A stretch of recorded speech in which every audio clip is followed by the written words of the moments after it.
dia! Mioma no útero. Especialmente mulheres de 30 a 50 anos, a incidência dessa doença é bem alta. Que opções existem para tratar sem ter que retirar o útero? Você já ouviu falar de embolização? No procedimento, os médicos bloqueiam a passagem de sangue que alimenta o mioma. Um dos sintomas do mioma é inchaço na barriga. O mesmo sinal pode indicar câncer de ovário. Eu lembro que minha barriga ficou um pouquinho mais inchada, mas não foi através disso que eu descobri. É difícil mesmo descobrir o câncer de ovário. Esse que é o grande problema, que ele não tem nenhum sinal e sintoma específico. Então, assim, ele é pouco frequente, mas ele é altamente letal. A Mariana está curada e ainda realizou o maior sonho da vida. Hoje eu tenho certeza que, assim, eles não veriam da minha barriga, né? Isso é o que menos importa. Eles nasceram mesmo do nosso coração, porque foram muito desejados. Que delícia! Hoje a gente vai falar sobre cura, vamos falar sobre diagnóstico e ainda vamos esclarecer. Mioma e câncer de ovário, tem relação? Quem está aqui com a gente é o oncologista Dr. Fernando Maluf e a ginecologista doutora Ana Lúcia Beltrame. Você tem dúvidas? Você tem histórias para contar, para compartilhar com a gente? Então manda 4002-2884 ou usa a hashtag Você no Bem-Estar escrevendo nas nossas redes sociais. Muito bem, vamos começar falando um pouquinho sobre o que é mioma, doutora Ana Lúcia, para a gente esclarecer aqui a posição que o mioma pode ficar no útero e que tamanhos ele pode chegar, né? O mioma ele é um tumor benigno da musculatura do útero e ele normalmente aparece nas mulheres no menacme, ou seja, naquelas mulheres que ainda menstruam. E de acordo com a posição que ele está e com o tamanho que ele tem, a gente tem diferentes sintomas e diferentes condutas em relação ao mioma. Que posição ele pode estar? Vamos supor que isso daqui é um mioma. Ele é mole, ele é duro, ele é... Ele é fibroelástico, ele é exatamente assim. Assim? Exatamente assim. Então, ele pode estar dentro do útero, que é o chamado mioma submucoso. Esse mioma, esse tipo de mioma, normalmente ele causa muito sangramento menstrual. Então, as mulheres elas têm um fluxo aumentado, cólica menstrual. E para aquelas pacientes que querem engravidar, obrigatoriamente a gente tem que intervir, a gente tem que retirar esse mioma.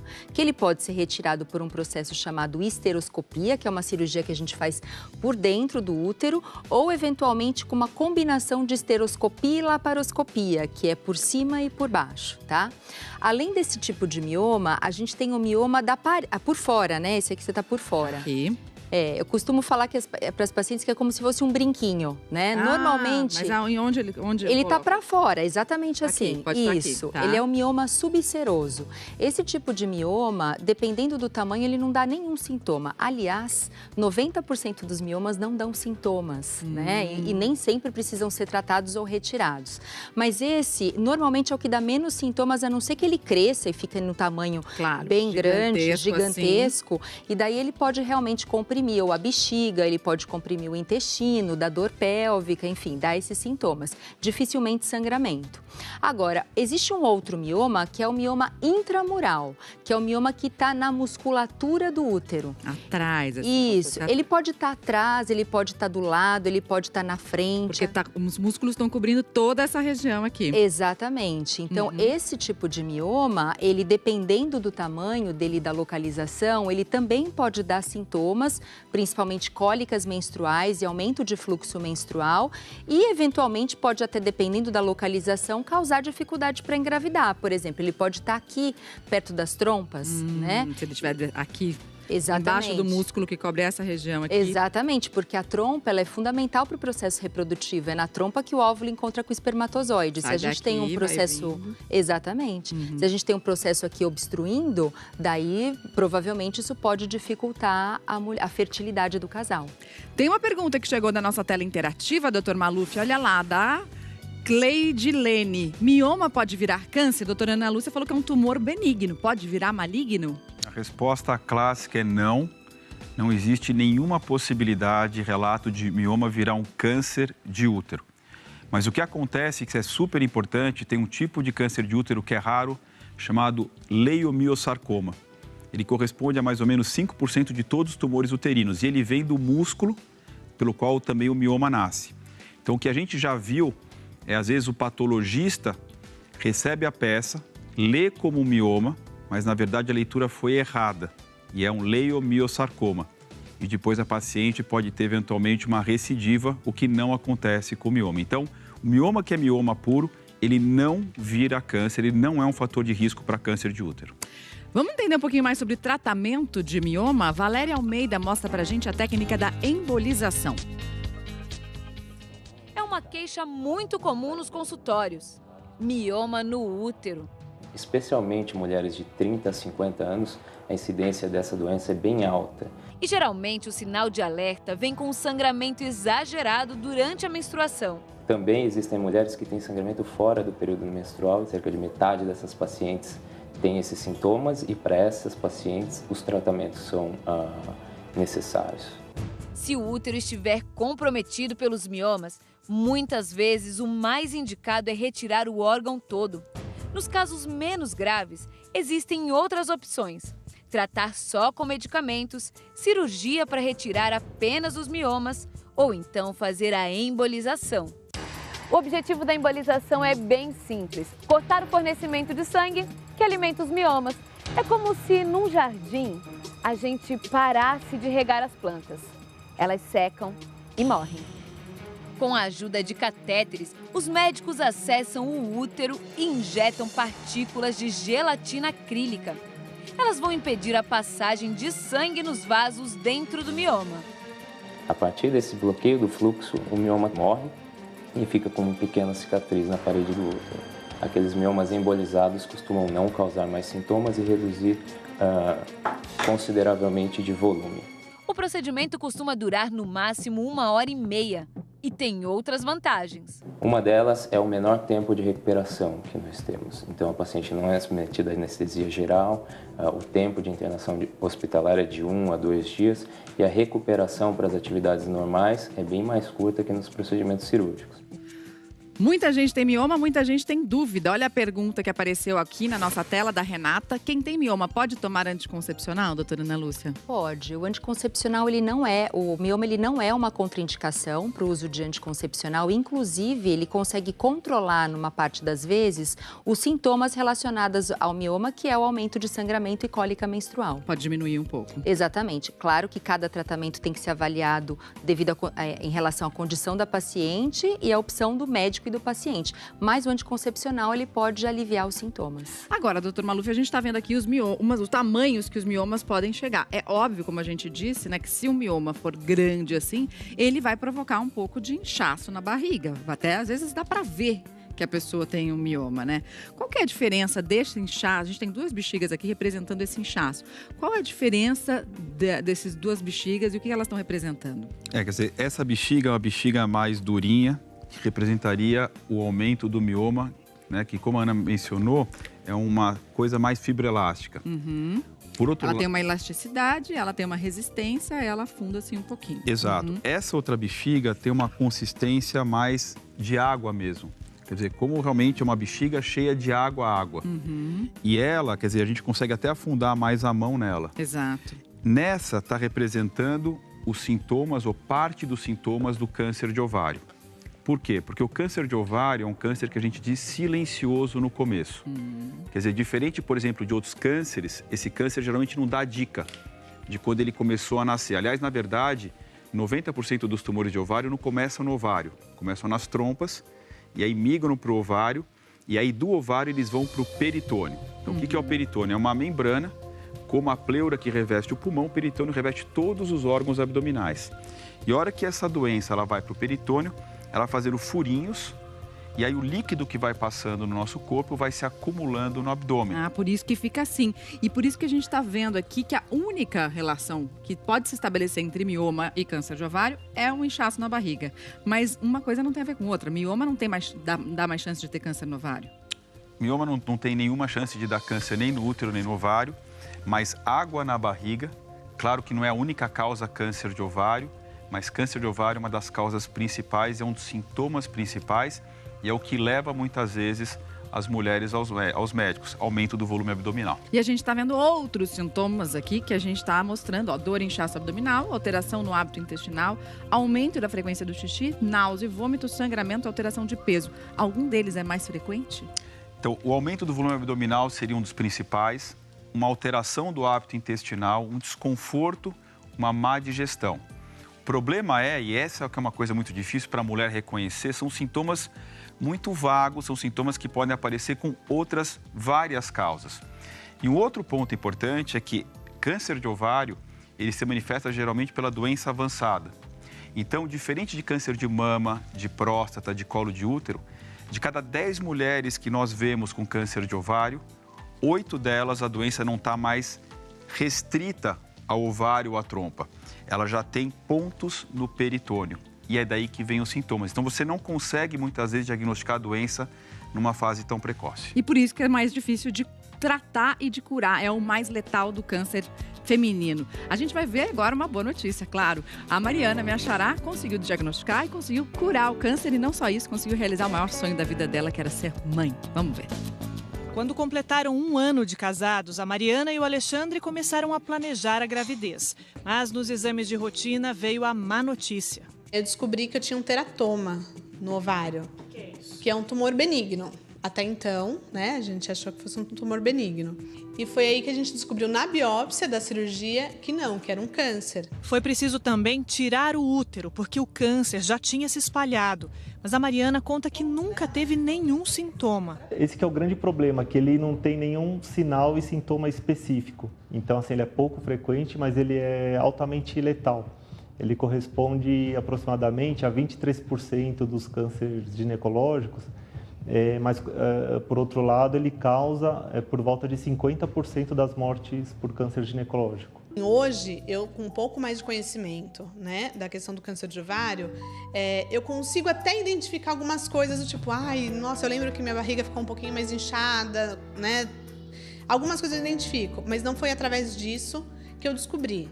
Depois da quimioterapia, quando a doença parecia controlada, outro exame apontou o retorno do câncer no abdômen. Somando as 2 vezes que a Mariana travou essa luta contra o câncer, foram 4 anos de tratamento e mais 1 ano e meio de manutenção. Só que o que torna essa história ainda mais bonita é que a cura da doença chegou junto com a realização do maior sonho desse casal. Eles já estavam tentando a adoção. Na minha família teve caso de adoção, então isso para mim era bem tranquilo. E depois de 1 ano e meio de espera, o João Pedro e as gêmeas Beatriz e Rafaela chegaram de uma vez só. Eu precisei passar por isso para estar passando por isso agora, para estar com eles, para ter encontrado meus filhos. Porque hoje eu tenho certeza que, assim, eles não veriam da minha barriga, né? E que isso é o que menos importa. Que eles nasceram mesmo do nosso coração, porque foram muito desejados. A gente aprende demais uma série de coisas. Eu acredito que a principal delas é que a paciência e a persistência são extremamente importantes. Lutar e acreditar. A gente precisa acreditar que vai dar certo. E deu. E deu, graças a Deus. Aqui, ó. Deu 3 coisinhas maravilhosas.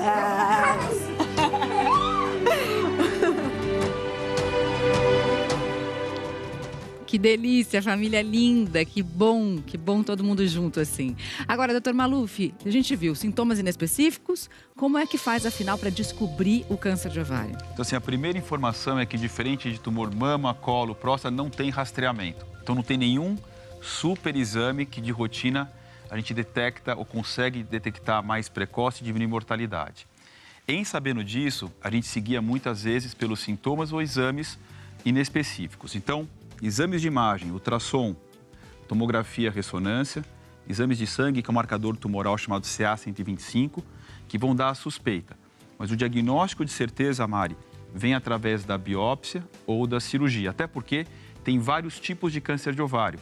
E câncer de ovário, diferente de outros tumores, é melhor em jovem do que em pessoas mais idosas. Então, provavelmente... Melhor quer dizer, ele avança menos rápido. Ou responde melhor aos tratamentos.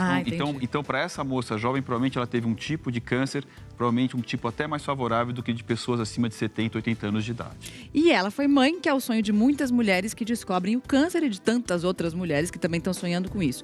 Se eu descobrir um câncer no ovário, ainda posso ser mãe? Quer dizer, posso engravidar? A gente viu que a Mari foi mãe de outro jeito, que também é maravilhoso. Sem dúvida. Acho que toda paciente com câncer, ela tem que ser orientada em relação à preservação da fertilidade. Claro que o câncer de ovário, muitas vezes, como a gente falou, ele é diagnosticado num estágio que não nos permite. Mas dependendo da idade da paciente, do desejo reprodutivo, se o câncer de ovário ele atinge um ou os 2 ovários, se tem implantes peritoneais, o tipo histológico do ovário, sem dúvida, esse assunto ele tem que ser abordado pelo oncologista e pelo ginecologista que está seguindo. Vale a pena falar sobre isso. Daqui a pouquinho a gente vai saber, será que câncer de ovário tem relação com a endometriose? A gente volta já já.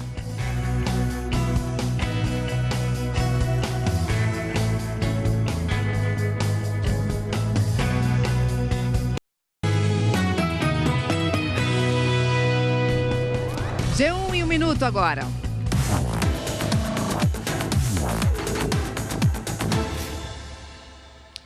Olá pessoal, a gente começa com eleições, vamos falar sobre a pesquisa Ibope de intenção de voto. Nos votos válidos, Jair Bolsonaro aparece com 59% e Fernando Haddad com 41%. No G1, dá para você ver os diferentes cenários da pesquisa e as diferenças de voto entre homens e mulheres, negros e brancos, pobres e ricos, por nível de escolaridade e por aí vai. A pesquisa foi encomendada pela TV Globo e o jornal O Estado de São Paulo.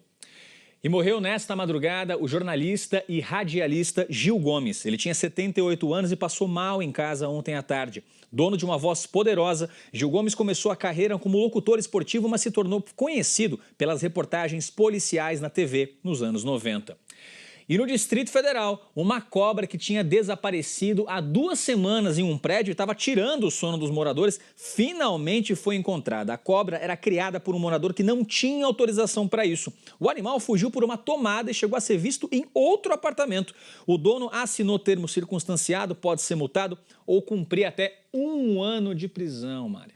Esse sim é um bom motivo para insônia, Cauê. Valeu pelas informações, até mais, bom trabalho. Tchau. Agora a gente vai voltar ao nosso tema para falar de uma pergunta muito comum.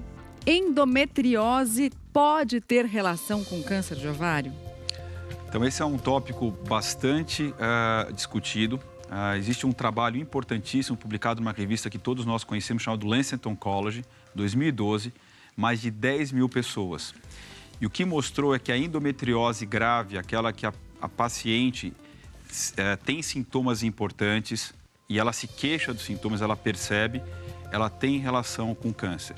Com câncer chamado células claras, com câncer endometrióide ou com câncer seroso de baixo grau. São 3 tumores diferentes de ovário que têm relação com endometriose. Mas é importante entender que são endometrioses graves. A maioria das mulheres que têm endometriose não são endometrioses graves. E nesse segmento, nessa parte, não existe uma relação de endometriose com câncer, só nos casos muito importantes. E aí, no caso de tratar essa endometriose grave, pode diminuir a chance de ter um câncer?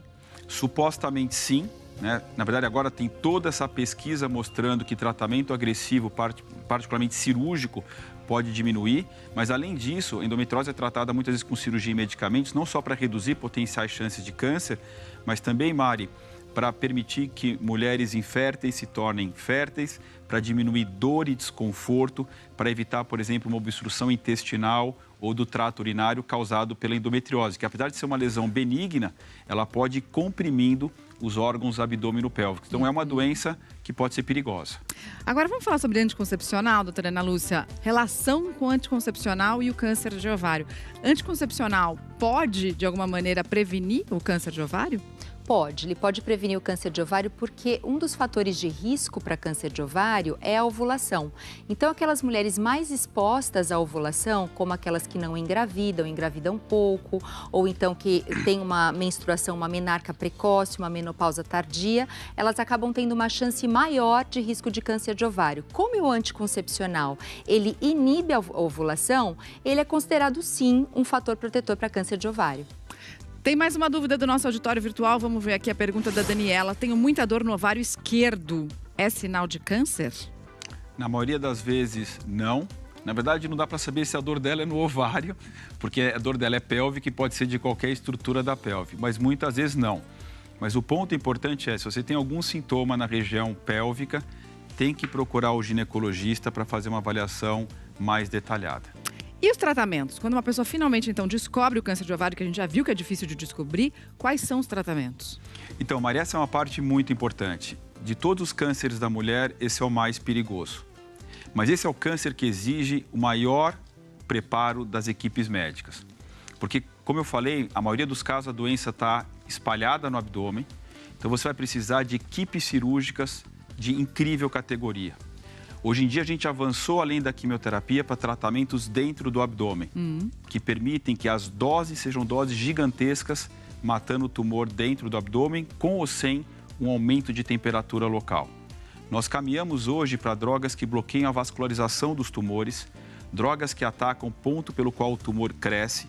Ou seja, essa é uma doença que vem avançando muito e que permite hoje, né, como ontem a gente estava conversando, que eu vi tantas pacientes com câncer de ovário, que mulheres que antigamente não tinham nenhuma chance de cura, hoje estejam curadas da doença. Então, a cura, ela existe, ela vem crescendo à medida que os tratamentos vão melhorando, mas é fundamental que as mulheres elas procurem centros especializados para tratar câncer de ovário. Daqui a pouco tem Bem Verão e a gente vai saber se realmente para emagrecer a gente precisa gastar muito dinheiro. Será que precisa? Eu pagava 45 a 50 numa pizza, que eu posso hoje, com esse dinheiro, comprar metade do meu cardápio.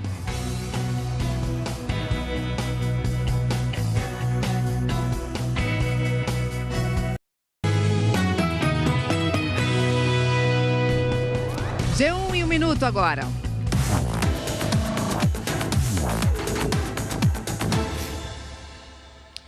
Olá, pessoal. A gente começa com eleições. Vamos falar sobre a pesquisa Ibope de intenção de voto. Nos votos válidos, Jair Bolsonaro aparece com 59% e Fernando Haddad com 41%. No G1, dá para você ver os diferentes cenários da pesquisa e as diferenças de voto entre homens e mulheres, negros e brancos, pobres e ricos, por nível de escolaridade e por aí vai. A pesquisa foi encomendada pela TV Globo e o jornal O Estado de São Paulo. E morreu nesta madrugada o jornalista e radialista Gil Gomes. Ele tinha 78 anos e passou mal em casa ontem à tarde. Dono de uma voz poderosa, Gil Gomes começou a carreira como locutor esportivo, mas se tornou conhecido pelas reportagens policiais na TV nos anos 90. E no Distrito Federal, uma cobra que tinha desaparecido há 2 semanas em um prédio e estava tirando o sono dos moradores, finalmente foi encontrada. A cobra era criada por um morador que não tinha autorização para isso. O animal fugiu por uma tomada e chegou a ser visto em outro apartamento. O dono assinou termo circunstanciado, pode ser multado ou cumprir até 1 ano de prisão, Mari.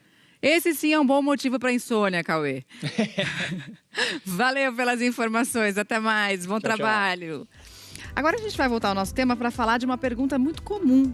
Endometriose pode ter relação com câncer de ovário? Então, esse é um tópico bastante discutido. Existe um trabalho importantíssimo publicado numa revista que todos nós conhecemos, chamado Lancet Oncology, 2012, mais de 10 mil pessoas. E o que mostrou é que a endometriose grave, aquela que a paciente tem sintomas importantes e ela se queixa dos sintomas, ela percebe, ela tem relação com câncer. Com câncer chamado células claras, com câncer endometrióide ou com câncer seroso de baixo grau. São 3 tumores diferentes de ovário que têm relação com endometriose. Mas é importante entender que são endometrioses graves. A maioria das mulheres que têm endometriose não são endometrioses graves. E nesse segmento, nessa parte, não existe uma relação de endometriose com câncer, só nos casos muito importantes. E aí, no caso desses de tratar essa endometriose grave, pode diminuir a chance de ter um câncer? Supostamente sim, né? Na verdade, agora tem toda essa pesquisa mostrando que tratamento agressivo, particularmente cirúrgico, pode diminuir, mas além disso, a endometriose é tratada muitas vezes com cirurgia e medicamentos, não só para reduzir potenciais chances de câncer, mas também, Mari, para permitir que mulheres inférteis se tornem férteis, para diminuir dor e desconforto, para evitar, por exemplo, uma obstrução intestinal ou do trato urinário causado pela endometriose, que apesar de ser uma lesão benigna, ela pode ir comprimindo os órgãos abdominopélvicos. Então, é uma doença que pode ser perigosa. Agora, vamos falar sobre anticoncepcional, doutora Ana Lúcia. Relação com anticoncepcional e o câncer de ovário. Anticoncepcional pode, de alguma maneira, prevenir o câncer de ovário? Ele pode prevenir o câncer de ovário porque um dos fatores de risco para câncer de ovário é a ovulação.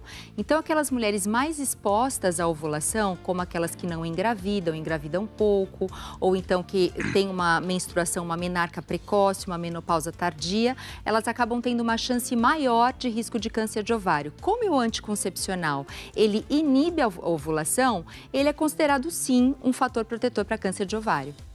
Tem mais uma dúvida do nosso auditório virtual. Vamos ver aqui a pergunta da Daniela. Tenho muita dor no ovário esquerdo. É sinal de câncer? Na maioria das vezes, não. Na verdade, não dá para saber se a dor dela é no ovário, porque a dor dela é pélvica e pode ser de qualquer estrutura da pelve, mas muitas vezes não. Mas o ponto importante é, se você tem algum sintoma na região pélvica, tem que procurar o ginecologista para fazer uma avaliação mais detalhada. E os tratamentos? Quando uma pessoa finalmente, então, descobre o câncer de ovário, que a gente já viu que é difícil de descobrir, quais são os tratamentos? Então, Maria, essa é uma parte muito importante. De todos os cânceres da mulher, esse é o mais perigoso. Mas esse é o câncer que exige o maior preparo das equipes médicas. Porque, como eu falei, a maioria dos casos a doença está espalhada no abdômen. Então, você vai precisar de equipes cirúrgicas de incrível categoria. Hoje em dia, a gente avançou além da quimioterapia para tratamentos dentro do abdômen, que permitem que as doses sejam doses gigantescas, matando o tumor dentro do abdômen, com ou sem um aumento de temperatura local. Nós caminhamos hoje para drogas que bloqueiam a vascularização dos tumores, drogas que atacam o ponto pelo qual o tumor cresce, ou seja, essa é uma doença que vem avançando muito e que permite hoje, né, como ontem a gente estava conversando, que eu vi tantas pacientes com câncer de ovário, que mulheres que antigamente não tinham nenhuma chance de cura, hoje estejam curadas da doença. Então, a cura, ela existe, ela vem crescendo à medida que os tratamentos vão melhorando, mas é fundamental que as mulheres, elas procurem centros especializados para tratar câncer de ovário. Daqui a pouco tem Bem Verão e a gente vai saber se realmente, para emagrecer, a gente precisa gastar muito dinheiro. Será que precisa? Eu pagava 45 a 50 numa pizza, que eu posso hoje, com esse dinheiro, comprar metade do meu cardápio.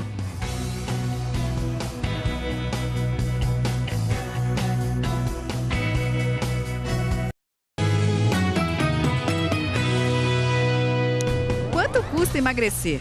Saúde tem preço? Agora é hora do Bem Verão. Anderson Frigo conta pra gente.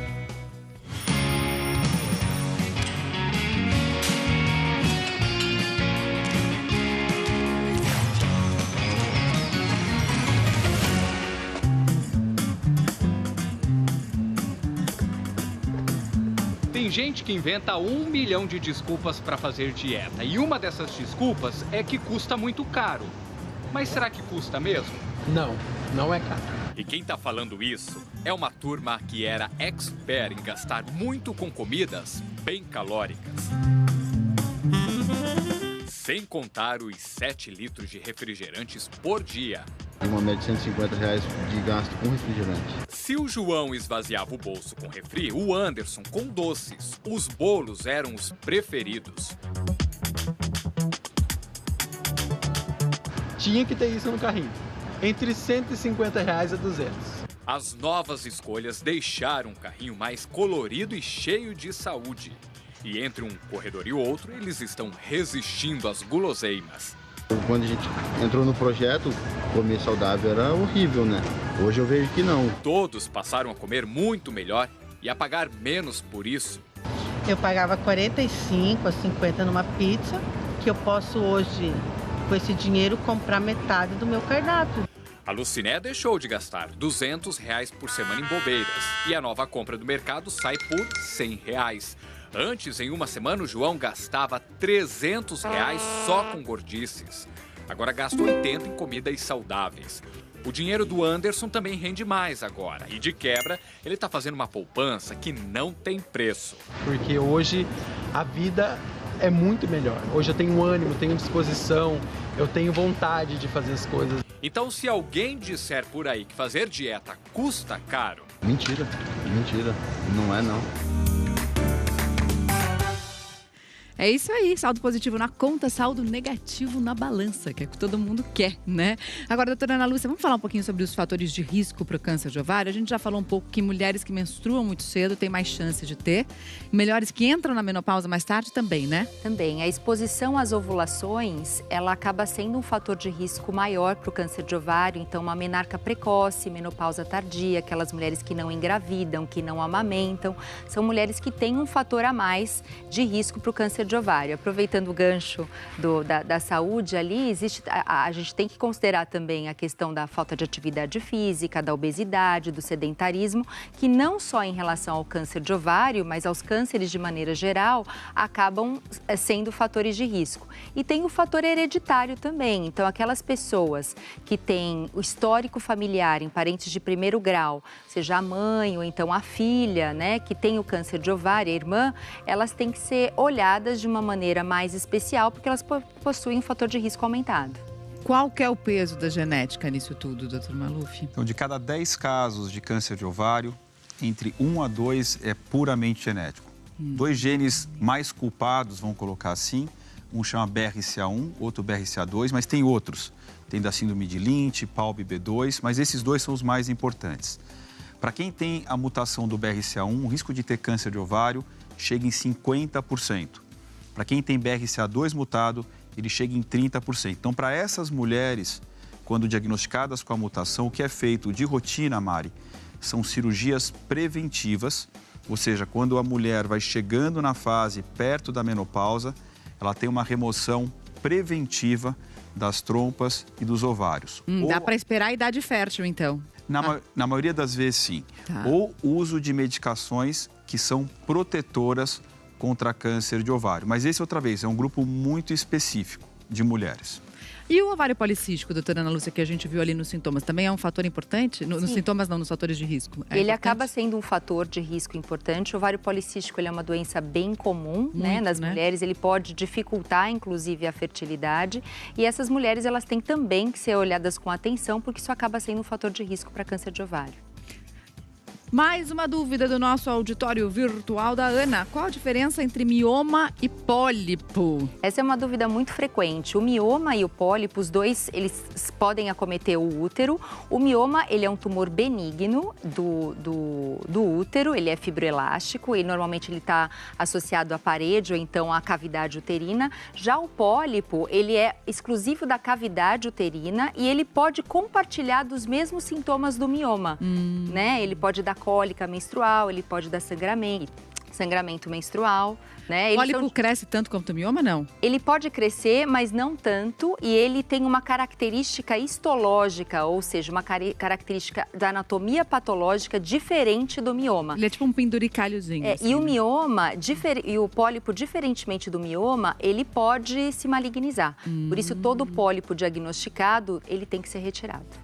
Tão importante isso, porque tem muita gente que descobre um pólipo. E o que leva um pólipo, por exemplo, a virar um tumor maligno? Então, na verdade, Mário, o pólipo ele é ou benigno ou maligno. Ele já nasce assim, não é que ele se transforma. Então, tem pólipos que já são câncer, mas então estamos falando de câncer daí de útero, né? Então, o carcinoma endometrioide e o carcinoma seroso são tumores que podem se manifestar como um pólipozinho na região do útero. No ovário, nós não temos pólipo, nós temos aí uma massa, que é a manifestação. A massa pode ser toda sólida ou ela pode ter líquido dentro, mas um componente sólido dentro dessa lesão. E esse tipo de pólipo no útero é mais fácil de retirar e acabou o problema? Depende. É que ultrassonograficamente você não consegue fazer essa distinção.